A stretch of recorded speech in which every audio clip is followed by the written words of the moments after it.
네, 아멘 참 잘해주셔서 감사합니다. 오늘 예배 끝나고 무슨 순서가 있죠? 예, 네, 성경 암송대회가 있어요. 근데 여러분 생각해보면 아시겠지만 이제 9월 달입니다. 그리고 이제 성경 암송대회가 아마 11월, 12월은 추수감사절이 있고 아마 성탄절이 있어서 아마 못할 수도 있어요. 그러니까 이제 성경 암송대회가 오늘이랑 다음 달에서 두 번 정도밖에 안 남았으니까 여러분 아쉽지만 또 즐거운 마음으로 잘 참여할 수 있기를 바랍니다.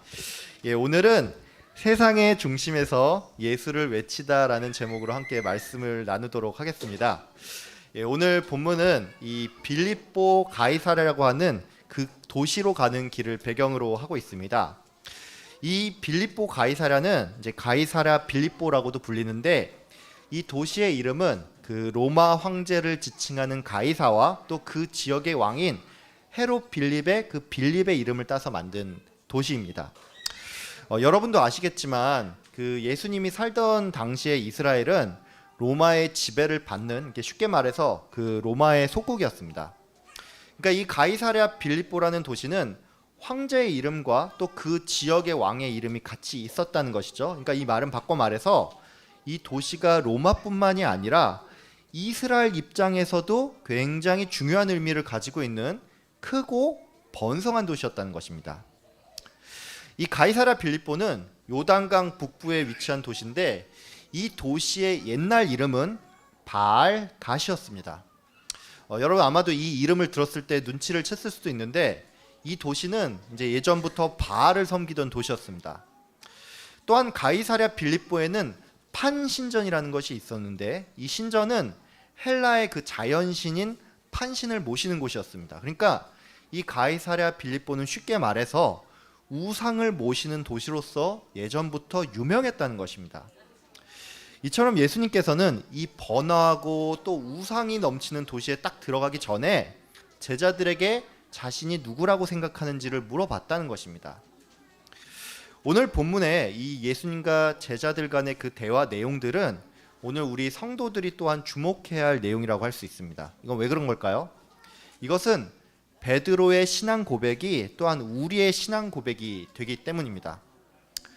여러분 성도는 무엇입니까? 성도는 예수를 구주로 고백을 하는 사람들입니다. 또한 성도는 입으로만 예수를 믿는다고 하는 사람들이 아니라 삶으로서 그 믿음을 드러내는 사람들입니다.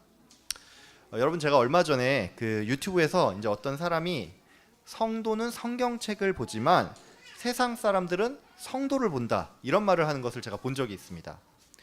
여러분 이 말이 의미하는 게 뭡니까? 이 말은 성도가 성도답게 살아야 한다는 것입니다.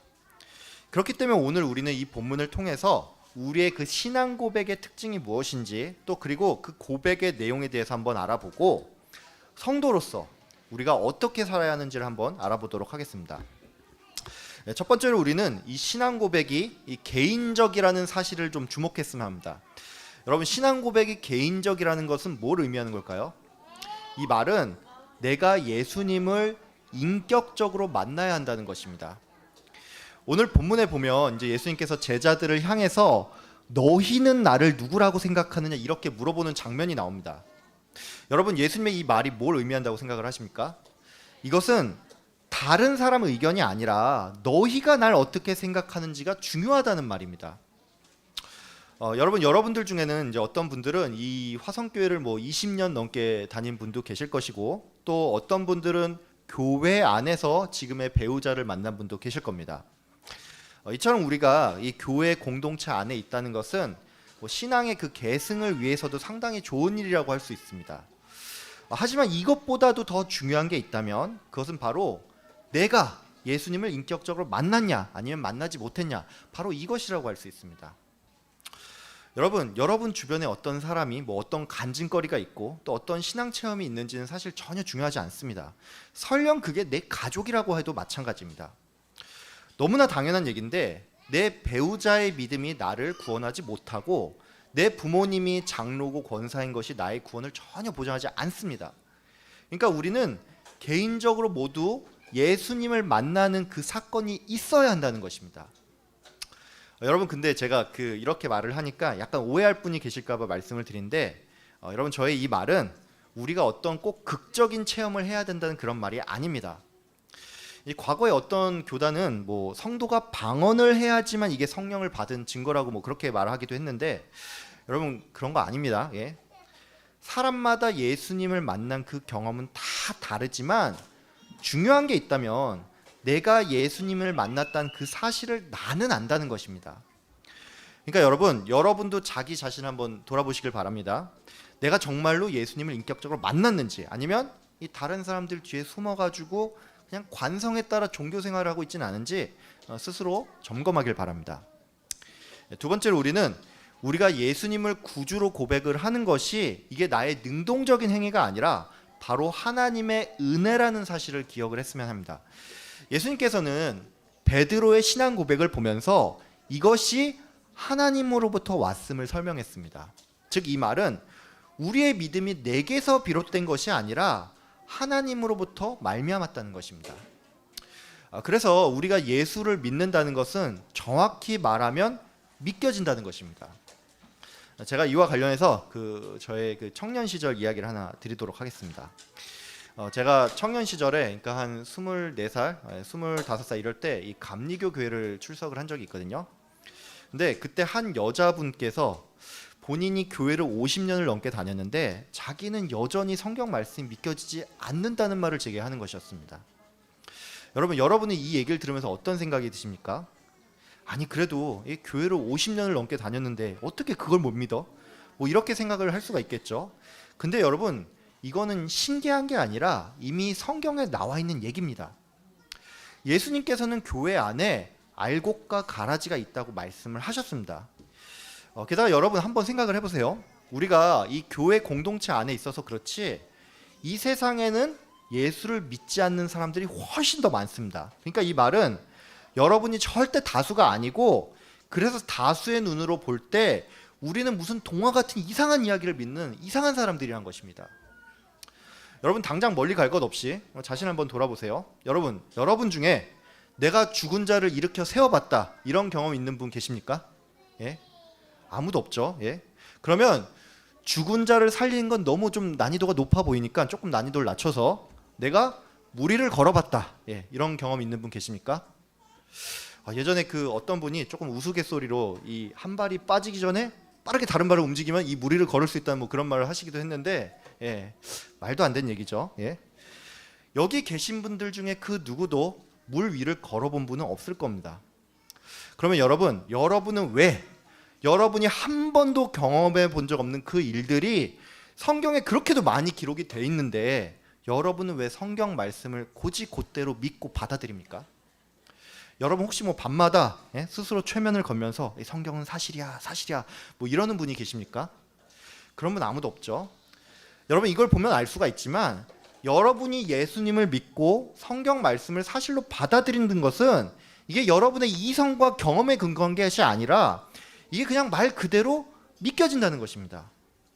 그래서 여러분, 우리는 우리의 이 믿음이 하나님께서 우리에게 주신 선물이라는 사실에 늘 감사해야 합니다.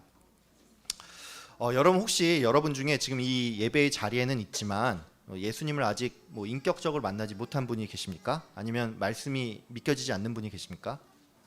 그렇다면 여러분, 하나님 앞에 이 겸손히 구하길 바랍니다. 특별히 나를 불쌍히 여겨주시고 나에게 믿음을 주십시오, 이렇게 기도하는 여러분이 되길 바랍니다. 교회 안에 뭐 성도가 아닌 사람이 어디 있겠느냐 뭐 이렇게 생각하는 분이 또 계실지는 모르겠는데, 교회 안에는 전도 대상자들이 많습니다. 여러분 코로나 이전에 교회 나왔던 많은 분들 중에 요즘 뭐 안 보이는 분들이 좀 계시지 않습니까? 뭐 이 중에는 이제 잠깐 교회를 떠나서 방황 중인 분도 계시고, 아니면 뭐 온라인으로 예배를 드리는 분도 계시겠지만 아예 교회를 떠난 분도 계십니다. 그러니까 이 말은 뭐냐면 믿음 없이 교회를 나왔던 사람들이 이 코로나를 계기로 해서 영원히 교회를 떠났다는 것입니다. 그러니까 여러분, 내가 교회는 나오고 있지만 예수님을 인격적으로 만난 경험이 없고 또 성경 말씀이 도무지 믿겨지지가 않는다면 하나님께 나가서 무릎 꿇고 겸손히 믿음을 달라고 구하는 여러분이 되길 바랍니다. 세 번째로 우리는 우리의 이 신앙 고백이 그 내용이 동일해야 한다는 사실을 좀 주목을 했으면 합니다. 제가 앞서서 우리의 신앙 고백이 개인적이라는 말씀을 드렸죠. 이 말은 모든 사람의 신앙 고백이 주관적이라는 것을 의미합니다. 하지만 신앙 고백은 또한 객관적이어야 합니다. 여러분, 신앙 고백이 객관적이라는 게 무슨 말일까요? 이 말은 각자 예수를 만난 그 경험은 다 다르지만 그 고백의 내용은 결국은 같아야 한다는 것입니다. 신앙 고백이라는 말은 이제 헬라어로 하면 호몰로기아라고 하는데, 이 말의 뜻은 같은 말을 한다입니다. 여러분, 이것을 보면 알 수 있지만 결국 성도의 신앙 고백은 그 내용이 같아야 한다는 것입니다. 그러면 그 그리스도인에게 있어서 이 신앙 고백이라는 것은 무엇일까요? 이것은 바로 우리가 예수를 믿는다는 것입니다. 우리가 예수를 믿는다고 하는데, 그럼 우리는 예수님의 뭘 믿는 걸까요? 그것은 예수님이 어떤 분이고 또 그가 무엇을 하셨는지를 우리가 알고 이걸 사실로 받아들인다는 것입니다. 예수님 시대의 많은 사람들은 예수님을 엘리야라든지 세례 요한이라든지 또는 구약 선지자 중에 하나로 보았습니다. 그러니까 이 말은 많은 사람들이 예수님을 구약에서 예언한 그 메시아로는 알지를 못했다는 것입니다. 근데 이건 바꿔 말하면 이 사람들이 예수님을 잘못 알고 있었기 때문에 그들의 그 믿음으로는 절대 그들이 구원을 얻을 수가 없다는 것입니다. 여러분, 너무 당연한 건데 꼭 기억을 하세요. 예수님은 우리를 죄와 사망에서 구원하기 위해 이 땅에 오신 하나님의 아들이십니다. 그래서 우리의 이 믿음은 예수님이 누군지, 그분이 무엇을 하셨는지 이 내용을 바탕으로 할 때만 그 의미가 있습니다. 여러분, 이 믿음의 이 내용들은 우리가 학습이라든지 세례 때만 알아야 할 것이 아닙니다. 여러분, 왜 그런 말 있지 않습니까? 우리가 매 설교 때마다 복음을 들어야 한다, 이런 말 있지 않습니까? 복음이 뭡니까? 복음은 예수님이 어떤 분인지, 그리고 그분이 무엇을 하셨는지를 설명하는 것입니다. 그러니까 여러분, 우리가 이 복음을 듣지 않는다면 우리들은 예수님을 나 편한 대로 이렇게 바라볼 수밖에 없고, 그러다가 가장 중요한 걸 잊어버릴 수가 있다는 것입니다.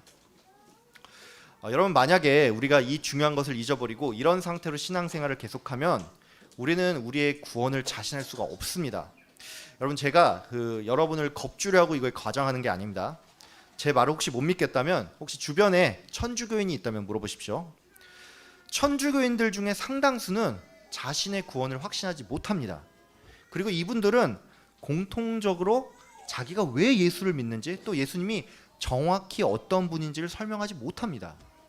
이거 왜 그런 걸까요?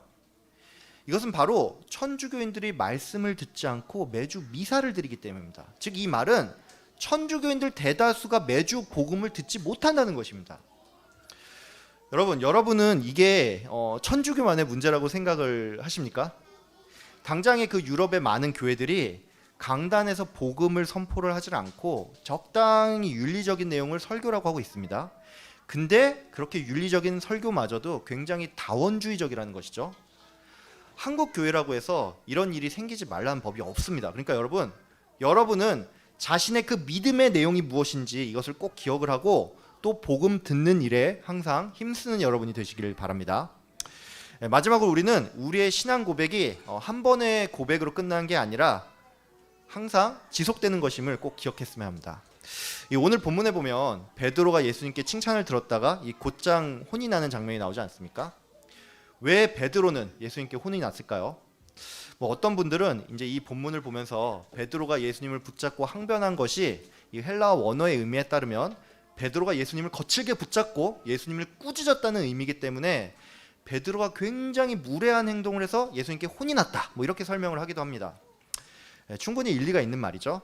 하지만 이 부분은 베드로가 무례히 행해서 예수님께 혼이 났다기보다는 베드로가 하나님의 일을 생각하지를 않고 사람의 일을 생각을 했기에 예수님께 혼났다고 보는 게 더 맞습니다. 베드로는 자기 입으로 주는 그리스도시요 살아계신 하나님의 아들이라고 말을 했지만 이것은 성령께서 베드로의 입을 빌어서 고백을 한 것이고, 베드로 자신은 아직 온전한 믿음이 없었습니다. 베드로는 예수님을 구원자로 봤지만 결국에는 이 자기 중심적인 사고로 예수님을 정치적인 어떤 군사적인 구원자로 봤다는 것입니다. 즉, 이 말은 베드로가 하나님의 뜻보다 자기의 생각을 더 앞세웠다는 것입니다. 베드로의 이 같은 잘못들은 우리들 또한 범할 수 있는 잘못입니다. 우리가 뭐 비록 지금 이 시대에 뭐 예수님을 뭐 정치적 군사적인 구원자로 보지는 않죠. 하지만 우리는 많은 경우에 예수님을 나의 어떤 뭐 경제적인 유익을 위해서 아니면 뭐 내 삶의 어려움을 뭐 타개해 줄 뿐으로 뭐 그렇게 바라보기도 한다는 것입니다. 제가 신대원 시절에 이제 그 전도학이라는 수업을 들은 적이 있거든요. 근데 이 수업이 매주 이제 노방 전도를 나가는 게 그 전도학 수업의 과제였습니다. 제가 그래서 이제 그 수업을 듣던 학기에 이제 매주 노방 전도를 나갔는데 제가 그때 노방 전도를 나갔다가 어떤 할머니를 만난 적이 있습니다. 그래서 이제 제가 그 할머니에게 뭐 예수님을 전했죠. 근데 그분이 저한테 자기도 교회를 오래 다녀서 내가 하는 말이 뭔지 다 안다 이렇게 말씀을 하시더라고요. 그래서 저는 이 말을 듣고 나서 할머니 그러면 어느 교회 다니세요? 이렇게 물어봤는데 이분이 저한테 자신은 지금 절에 다닌다고 그렇게 대답을 하시더라고요. 뭐 여러분도 아시겠지만 이 불교에서 기독교로 이 개종하는 케이스는 종종 있죠. 근데 반대의 케이스는 정말 별로 없습니다. 그래서 제가 이게 워낙 특이하다 보니까 할머니 왜 교회를 떠나서 절을 다니십니까? 이렇게 물어봤는데 이분이 저한테 자기가 교회 다닐 때보다 절에 다니고 나서 일이 더 잘 풀리고 삶이 더 나아져서 그렇다면서 저한테 예수님보다 부처님의 은혜가 더 커요 이렇게 말씀을 하시더라고요. 예. 여러분 제가 방금 이 말씀드린 이야기를 보면 알 수가 있지만 이 할머니는 결국에는 예수님을 제대로 믿지 않았다는 것입니다. 저는 솔직히 말해 이분이 제대로 된 불교인도 아니라고 생각합니다. 왜냐하면 이 할머니는 결국 자기 유익에 따라 예수님을 바라봤고 역시나 같은 관점으로 지금은 불교인 행세를 하고 있다는 것입니다. 지금도 교회 안에는 굉장히 잘못된 신학들이 많습니다. 과거 이제 80년대, 90년대 유행을 했던 번영 신학이 아직까지 남아 있는가 하면 2000년대에는 뭐 여러분들 중에 읽어본 분이 계실지도 몰라요. 긍정의 힘 같은 것들이 굉장히 유행을 하기도 했었죠. 이 모든 것들은 다 틀린 건 아니에요. 다 틀린 건 아닌데 굉장히 잘못된 부분이 뭐냐면 예수를 지극히 인간적인 기준으로 내게 어떤 유익을 주느냐 이 관점으로 예수를 바라본다는 문제점이 있습니다. 예수님께서는 제자들에게 자기를 부인하고 자기 십자가를 지고 따르라고 말씀을 하셨습니다. 즉 이 말은 예수를 믿는다는 것은 예수님께서 가신 그 길을 우리가 따라간다는 것을 의미합니다. 예수님은 결코 세상의 왕의 자리에 오르지 않았습니다. 그리고 예수님은 또한 부귀와 권세의 길도 가지 않았습니다. 여러분 이것이 그리스도인의 삶입니다. 100점짜리 신앙 고백은 그 고백의 순간이 끝이 나는 것이 아니고 예수님께서 가신 그 길을 따라가는 것입니다. 여러분 모두 예수님의 그 십자가의 길을 따라가면서 100점짜리 신앙 고백을 하는 성도님들 다 되길 바랍니다. 오늘 말씀 맺도록 하겠습니다. 여러분은 혹시 그 예수님께서 왜 이 가이사랴 빌립보로 들어가기 전에 이 질문을 던졌는지 조금 궁금하지 않습니까? 여러분 예수님께서 이런 질문을 제자들에게 던진 것은 우상이 가득한 그 번화한 도시에 들어가기 전에 제자들을 무장시키기 위함이었습니다. 즉 이 말은 제자들이 그 도시에 그냥 들어갔을 때 이 세상의 화려한 문화에 현혹이 돼서 그들 정신이 혼미해지지 않도록 그들에게 너희들의 정체가 무엇인지 이것을 예수님께서 다시금 상기시켰다는 것입니다. 여러분 오늘은 무슨 날입니까? 오늘 제 생일 아니에요. 오늘은 여러분 주일입니다. 여러분 주일은 주말이 아니라 한 주의 시작입니다. 그래서 우리 성도들은 한 주의 시작을 예배로 시작을 합니다. 우리는 왜 예배를 드립니까? 그것은 우리가 예배자이기 때문이죠. 우리는 또한 우리가 이 세상에 나아가기 전에 여러분이 지금 누구를 믿고 또 여러분이 누군지를 다시금 상기하기 위해서 예배를 드립니다. 여러분 예배를 드리지 않으면 내가 성도라는 인식이 굉장히 희미해집니다. 그렇기 때문에 우리가 예배를 소홀히 하는 순간 우리의 한 주는 굉장히 세속적으로 흘러가게 될 것입니다. 여러분 내일이면 월요일입니다. 여러분 이제 이 가이사랴 빌립보 같은 세상으로 다시 나아갈 것입니다. 이 세상은 힘과 권력과 돈을 사랑하고 또 쾌락을 사랑하는 곳입니다. 여러분이 이 세상에 들어가기 전에 예수님께서는 여러분에게 물어볼 것입니다. 너는 나를 누구라고 생각하느냐? 여러분은 이 질문에 어떻게 답하겠습니까? 예수님의 이 질문에 부끄러움 없는 삶으로 여러분 답하는 여러분이 되시길 바랍니다. 세상의 중심에서 예수님을 외치는 여러분 다 되시길 주의 이름으로 축복하며 기도합니다. 아멘. 기도하겠습니다. 참사랑의 하나님 아버지, 오늘 이 말씀을 통해서 우리의 신앙 고백 되시는 예수님을 우리가 입술로써 고백하고 우리의 삶으로 또 계속 나타내기를 원합니다. 하나님, 오늘 말씀을 우리가 기억하고 우리가 입술로써 예수 그리스도가 어떤 분인지 또 그분이 날 위해서 무엇을 하셨는지 정확하게 고백하는 자들이 되게 하여 주시옵소서. 또한 머리로만 이것을 알고 삶에 이어지지 않는 그런 삶을 사는 것이 아니라 우리의 삶 가운데 우리의 삶이 예수님을 따라가는 삶이 되어서 하나님, 예수께서 가신 그 길, 십자가의 길 따라가면서 우리가 많은 생명을 살리는 우리 모든 화성교회 가족들 될 수 있도록 주님 인도하여 주시옵소서. 감사드리며 예수님의 이름으로 기도하였습니다. 아멘.